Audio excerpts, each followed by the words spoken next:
and welcome to the custom instrument tutorial for Great Conjunction.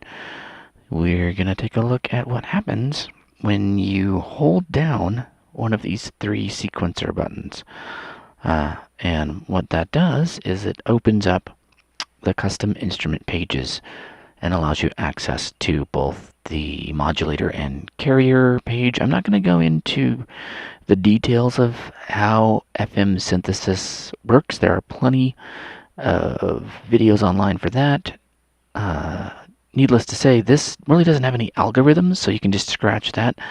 In this setup, the modulator feeds directly into the carrier, and that's it. You don't have to mess with any sort of algorithms here. It's a very simple layout. So what I'm going to do, I'm on sequencer 1 here. Sequencer 1 sounds like this. There's not really any variation or any evolution in here. So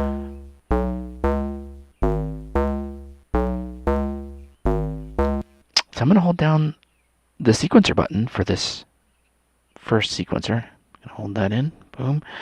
And now we're into the custom instrument pages. And from here, by tapping that button, not holding, but just pressing it, you toggle between the modulator and carrier pages, which are very similar, and we'll go over what those do. And we'll start with the modulator. Also note, to get out of this page, you can either hold the button again, and that'll bounce you back there. But you'll notice that instead of a number for the instrument, it's now this sort of _1, and that means we have created a custom instrument for sequencer 1. If I were to hold that down, if I were to hold the button for sequencer 2 down or sequencer 3, that would be an _2 in this case. So I can just do that now. I'll hold this down. I'll pop it into that, and then we'll hold it down again. Hey, now it knows that I've gone in there and I've tried to alter something. Even if I haven't, it's still gonna push this into its own category. You can also, if you make one on 2 and you like that and you want to use it actually on 1, you can actually change that and select whichever one of the 1, 2, or 3 custom instruments you've created on each 1, 2, or 3 sequencer.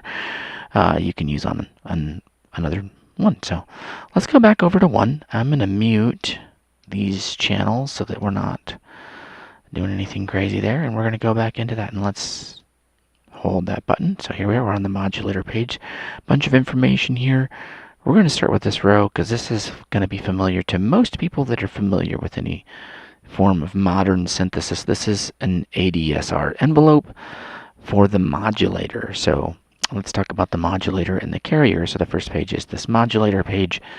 The modulator page, if you want to boil it down, in this case, really isn't what you're hearing. It's how much of that FM magic do you want to be applied to, and in what way should it be applied to the carrier. So the modulator, if we turned it all the way down and just didn't have it do anything, you would basically just hear one of the 2 waveforms that the carrier can produce, and we'll talk about that more in detail as well.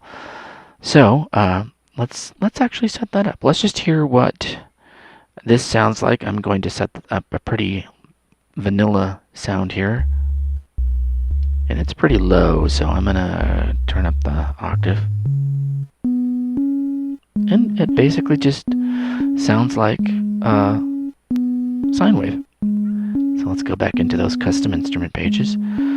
At the very top you can see WF. That's the waveform. The waveform is a full sine wave. You only have 2 options for the modulator and carrier waveforms, full sine wave or half. So there's your half.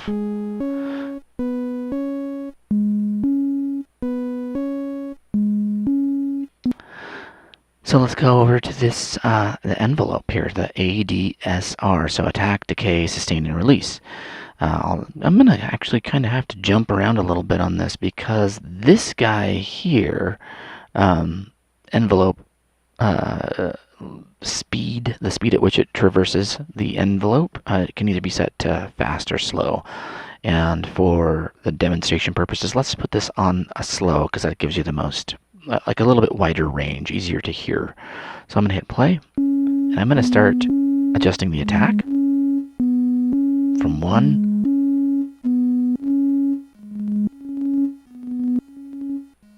and you can hear it kind of fading up, and it's kind of steppy.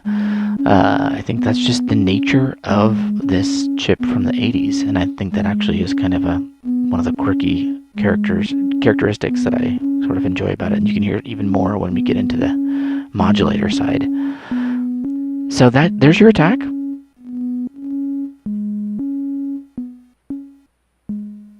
Here's your decay. Get pretty snappy, and this is on the slow, so if you turn this up to the fast envelope, and it's decaying down to this sustain level of 2. And we don't have a release, so actually for the percussion envelope type, well, these features are all interrelated. So when we're in this knob here controls the envelope mode, and you have either percussion or sustain, and these are built into the chip itself. These are not anything that I've devised. This is just the way they designed the chip. So a percussion envelope has the attack rise up, the decay start to slide down, and in percussion mode, the sustain level is where it will transition automatically from decay to release. So normally on an ADSR, release happens like when you lift your finger off of the key. But in percussion mode, we just see this transition happen after the decay. It automatically, when decay happens and is complete, it will decay at that level, at sustain level 11, and then move to this release level here. So let's get that going again.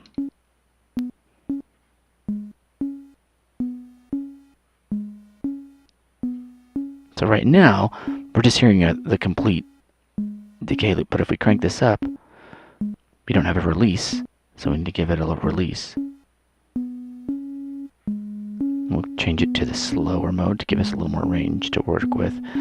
So it's kind of a one-shot, meaning that when it's, well, let's bounce back over here. When an event happens, that whole attack, decay, sustain, release will happen until the note is re-triggered. There is no, it doesn't wait around for anything or anybody. When an event triggers it, it goes attack, decay, sustain, release. Whereas if you were, and that's in this percussion mode. In the sustain mode, it will wait for what's called a note off, and that interrelates either if you're using an external MIDI keyboard, the release won't happen until you send it a MIDI note off, or if you're in, I've just used the select cursor to go to the instrument, you can see that our subparameter is length. This is going to send it a note off at a specific time. So if we go back in here and we set that to sustain, which I already did, so sorry about that, I'm going to bounce back out. You can actually control those note off events if you want to. You can either have it just play out and not have a note off event, or you can have it be randomized, so that actually can add a little more life. Like if you're having one of these sequencers play something percussive like a hi-hat, you could set that to be randomized, and then the decay would be kind of all over the place. But sorry, you can control it in between 1 and 250, and then after 250 it just turns it off, and that's not milliseconds. I couldn't really fit milliseconds into there. If you want to know what that is, actually it would be your base number times 4. So if you wanted to have a note off at 1 second, and this is in the manual too, you'd set it right around there, and that basically is 1000 milliseconds, which is 1 second. And then anything else is shorter than that. So here's an interesting fact I kind of found out as I was doing this. You'll notice that for the modulator, when I put this in sustain mode, this is the envelope, the ADSR sustain mode, there is no release function, and that's been confirmed by someone other than myself online that did a lot of extensive research into this, and so that just doesn't even work. And so there's a little illustration in my manual of some bugs crossing the road to illustrate the fact that for the modulator in sustain mode, there is no control over the release. And I'd have no other explanation other than that. So, attack, decay, sustain, release, envelope mode, either percussive mode, where the sustain sets the transition level between decay and release, or sustain mode, meaning that it will sustain. The sustain will happen until it receives a note off. So here we get the speed at which the envelope, there's just two settings, slow and fast. So if you want something that has slower attacks or slower releases, you would want that to be set to slow. Or if you're doing more percussive sounds and you want to have a little control over how snappy something is, you might want to switch that over to fast. This is the multiplier, this knob here. It goes from half all the way up to 15, not 16. I don't know why. Generally in FM, the multiplier is like 1, 2, 4, 8, and 16, which we don't get on the YM2413, are octave intervals and are kind of nice sounding waypoints for when you're designing an FM. Otherwise, you get into the odd dissonant stuff. You get more characteristic FM for sure. Anyway, let's get this fired up. I'll go over a couple more settings here. This guy here is how, as your pitch climbs up from the lower pitches to the higher pitches, how much does this affect the modulator output? So if at 0 it's linear, it's the same everywhere. And as you roll this up to 1, 2, or 3, as you get to those higher notes, it will have less of an influence. So if you don't want as much of that modulator impacting the carrier at higher levels, you can crank this up. I don't use it too much, but I'm mostly just letting this thing go crazy and make crazy FM sounds. But if you want to kind of tune it in more, particularly if you have it in keyboard mode and you're kind of playing stuff, that might be more advantageous. Up here we have two baked-in settings for vibrato and tremolo, or vibrato and tremolo. So one varies the pitch over time, and I believe it's a sine wave, and then the other, and that's vibrato, and then tremolo varies the amplitude over time, and you can have them both go. The rates of these are not adjustable, they're burned into the chip. And then here's our waveform, half sine or full sine, and then this is the amount, the output of the modulator. So if it's at 0, you could make all the settings you want in here, but nothing's really going to happen. But if you crank it up to here, you're going to get mega FM craziness. So you can kind of tune in how much you want from here, which is also affected by your the key mapping, which is the key level here. So let's just turn on and let's play with some of this stuff and see how it sounds. I think I'll have to go in and turn off the random, because I want that to play out and I want to hear the envelopes. I don't want the sequencer sending note offs. And let's get into that modulator and let's make it, let's just hear how, oops, there we go.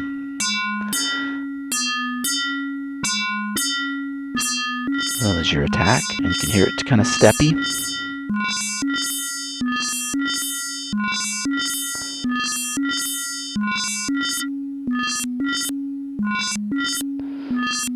So I'm just playing around with the envelope here.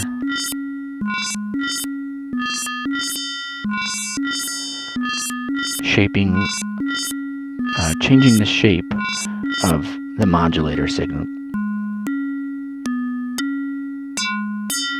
And that's in the fast envelope mode, so let's slow it down.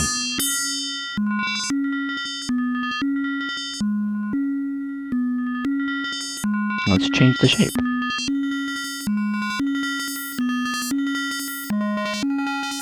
Now we're at an octave interval for the modulator.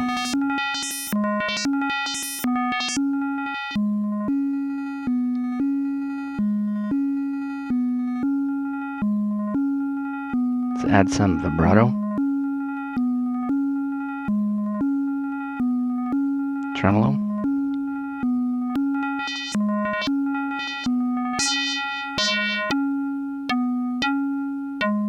both.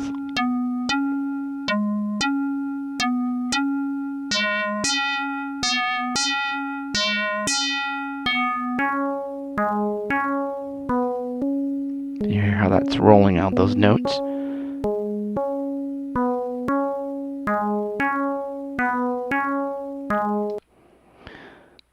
Well, I think we've heard those notes enough, so I'm going to actually add a little bit of evolution so we can get a little bit of pattern variation.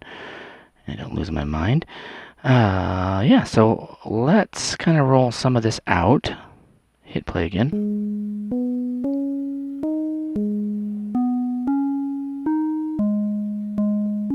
So let's just turn off the modulator and let's play with the carrier. The carrier is kind of what you were actually hearing.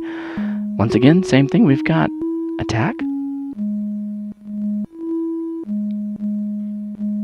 slow and fast envelope down here.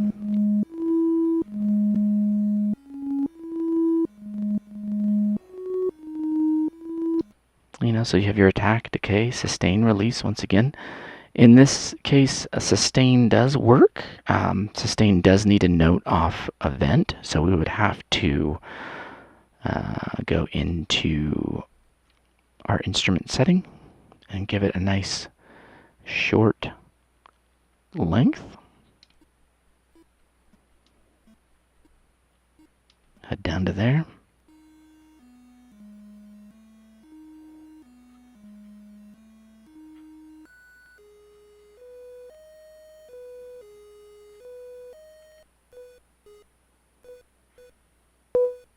There we go.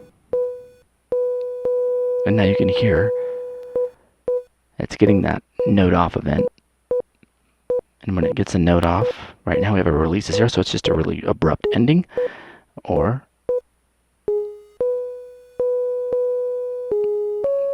give it a little bit of a release.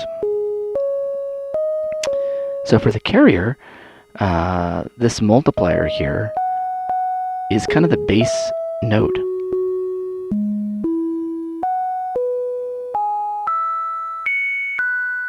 It's going to get pretty high here, but you can crank it all the way up to there. Woohoo! Yeah, okay. Some of the same features here. There's your vibrato,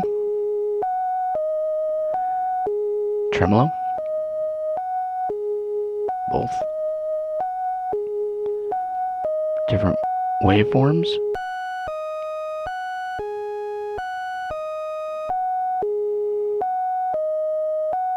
Let's go back to that modulator. Let's get some of that back in here.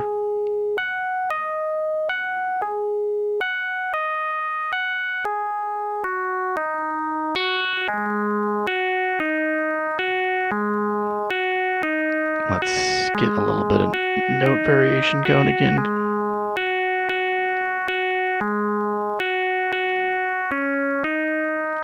This one up here is different than the other page. Here is the level of modulator output. This is the feedback level, so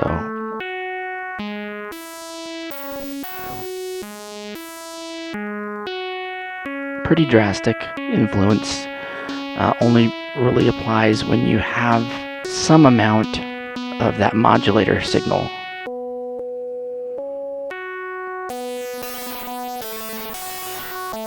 Can get pretty crusty.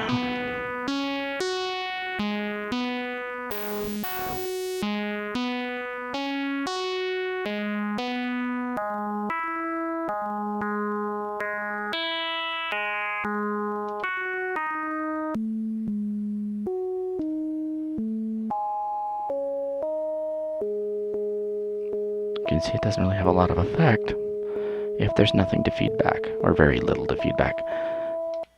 Once again, you've got your, this is the key level, so from low to high. If you want the output of the carrier, which is actually like the audible signal, to be reduced as your pitches grow higher, you can adjust that here. And so if you're playing on the upper register of an instrument, that would actually reduce the perceived volume, really, of the instrument.